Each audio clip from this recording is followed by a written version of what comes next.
ಡೋಲು ಸರ್, ತಂದೆ ಮೇಲೆ ಪ್ರಬಂಧ ಬರೆ ಅಂತ ಹೇಳಿದೆ, ಬರ್ದಿಯಾ? ಹ್ಞೂ ಸರ್, ಹೇಳ್ ನೋಡಮ್ಮ. ನಾನು ಫಸ್ಟ್ ಟೈಮ್ ಭೂಮಿ ಮೇಲೆ ಕಣ್ ತೆಗೆದಾಗ ನಾನು ಸುತ್ತಮುತ್ತ ನೋಡ್ದೆ. ನಮ್ಮಮ್ಮ ಅಳ್ತಿದ್ಲು, ನಮ್ಮ ಅಕ್ಕ ಕಿರಿಸ್ತಿದ್ಲು, ನಮ್ಮ ಅಜ್ಜಿ ನಗ್ತಿದ್ಲು. ಆದ್ರೆ ದೂರದಲ್ಲಿ ಯಾರೋ ಒಬ್ರು ನಾನು ಹುಟ್ಟಿದಕ್ಕೆ ಆಸ್ಪತ್ರೆಗೆ ಬಿಲ್ ಪೇ ಮಾಡ್ತಿದ್ರು, ಅವರೇ ನಮ್ಮಪ್ಪ. ಯಾವಾಗ್ಲೂ ಅಪ್ಪನ ಪ್ರೀತಿ ಇರುತ್ತಲ್ಲ, ಅದು ಎಲ್ಲರ ಪ್ರೀತಿಗೆ ಅಪ್ಪ ಆಗಿರುತ್ತೆ. ನಾವು ಬೆಳಿಗ್ಗೆ ಎದ್ದಾಗ ಒಬ್ಬ ವ್ಯಕ್ತಿ ದೇಹ ಮೆತ್ತಗಾಗಿ ಸುಸ್ತಾಗಿದ್ರು ಕೆಲ್ಸಕ್ಕೆ ಹೋಗಕ್ಕೆ ರೆಡಿ ಆಗ್ತಿರ್ತಾರೆ, ಅವರೇ ಅಪ್ಪ.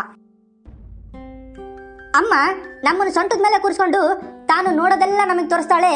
ಆದ್ರೆ ನಮ್ಮನ್ನ ಹೆಗಲ ಮೇಲೆ ಕೂರಿಸ್ಕೊಂಡು ತಾನು ನೋಡದೆ ಇರೋದನ್ನು ಕೂಡ ನಮಗೆ ತೋರಿಸೋದು ಅಪ್ಪ. ಇಡೀ ಲೋಕನೇ ನಮ್ಮನ್ನ ಕಾಲ್ ಎಳೆಯೋ ಟೈಮಲ್ಲಿ ನಮ್ಮ ಕಾಲ್ ಮೇಲೆ ನಾವು ನಿಲ್ಲೋ ತರ ಮಾಡ್ತಾರೆ ಅಪ್ಪ.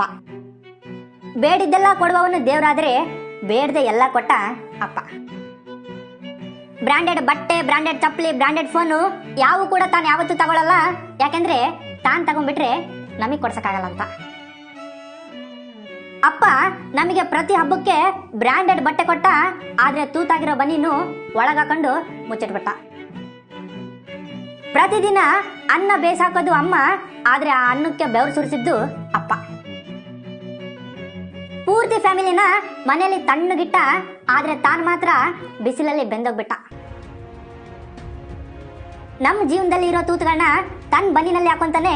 ಕಷ್ಟ ಬಂದಾಗ ಮನೇಲಿ ಸೌಂಡ್ ಬರ್ಲಾರ್ದಂಗೆ ಆಳ್ತಾನೆ. ನಾವು ನೂರಾರು ಕಷ್ಟ ಹೇಳಿದೀವಿ ಅಪ್ಪನ ಹತ್ರ, ಆದ್ರೆ ಲಕ್ಷಗಟ್ಲೆ ಕಷ್ಟ ಇದ್ರು ಒಂದು ಹೇಳಿಲ್ಲ ನಮ್ಮ ಹತ್ರ. ನೂರಾರು ಕವನಗಳು ಹೇಳ್ತವೆ ಅಮ್ಮನ ಪ್ರೀತಿ, ಆದ್ರೆ ಕವಿಗಳಿಗೂ ಗೊತ್ತಾಗ್ಲಿಲ್ಲ ಅಪ್ಪ ಪ್ರೀತಿ ಮಾಡೋ ರೀತಿ. ಸಾಯೋವರೆಗೂ ಆತನ ಸೇವೆ ಮಾಡಿದ್ರು ಆತನ ಋಣ ತೀರ್ಸಕ್ಕಾಗಲ್ಲ. ನಾವು ಆತನಿಗಿಂತ ಎಷ್ಟಡಿ ಉದ್ದ ಬೆಳೆದ್ರು ಆತನ ಕಾಲಿಗೆ ಸಮ ಹಾಕಾಗಲ್ಲ. ಲಾಸ್ಟ್ ಒಂದೇ ಹೇಳಿ ಮುಗಿಸ್ತೀನಿ. ತನ್ನ ಜೇಬು ಖಾಲಿ ಆಗಿದ್ರು ಯಾವತ್ತೂ ಇಲ್ಲ ಅಂದಿಲ್ಲ. ಅಪ್ಪನಿಗಿಂತ ಶ್ರೀಮಂತ ಭೂಮಿ ಮೇಲೆ ಯಾವನೇ ಇಲ್ಲ.